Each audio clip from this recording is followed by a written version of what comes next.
I am happy to be in the midst of veteran workers with lifelong devotion to the cause of rural welfare.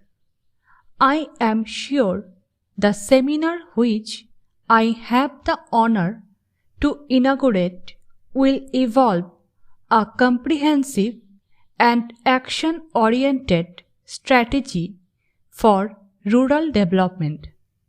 We cannot forget that more than 80% of our population lives in rural India, and the progress and prosperity of our nation depends entirely on how far we are able to improve the economic and social life of the rural masses.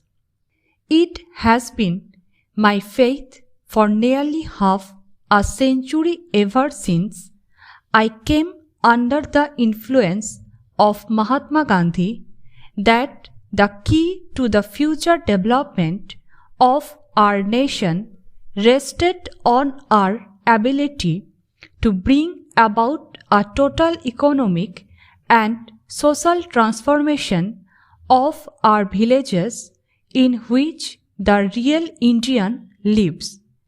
As a matter of fact, I prepared a blueprint on this question and sent it to Pandit Jawaharlal Nehru, where I mentioned the need of organizing the 700,000 villages in the country on a purposeful basis. At that time, I felt that if we could have one dedicated social worker for every 7 villages, we would be able to energize the rural folk. What was required and is even now required is to have dedicated workers who will completely identify themselves with the problems, hopes, and aspirations of the people. The strategy for rural development that we evolve should have both a social and economic content. In my view, it should tackle the twin problems of ensuring maximum agricultural productivity and a massive growth of agro-industries. In our country, there are a few pockets of rural prosperity, notably in some areas of Punjab and Haryana. If we analyze carefully the reasons for this, one finds invariably that it is only in areas where agriculture has been developed into a core of an industrial network that agrarian prosperity follows agricultural progress. This would imply the need for an integrated plan of cropping and the growth of agro-industries. Unless we involve the people in the formulation and implementation of plans, we cannot make much progress.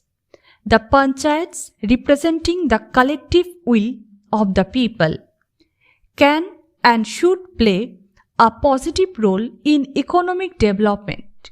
Panchayats in our country unfortunately have earned a bad name as being caste and faction ridden. This must change, and we should banish outright these old world attitudes.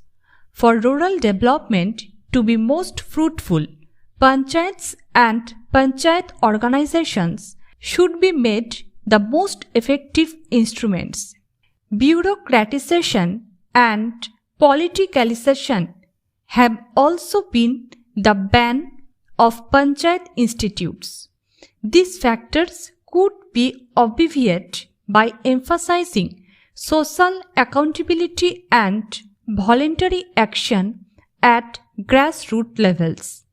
Our rural folk are essentially good people, and if we provide them the right leadership and approach their problems with sympathy and understanding, the villages of India today can be converted into ideal centers of cooperative community life. The progress of the entire nation depends upon the progress of the rural community.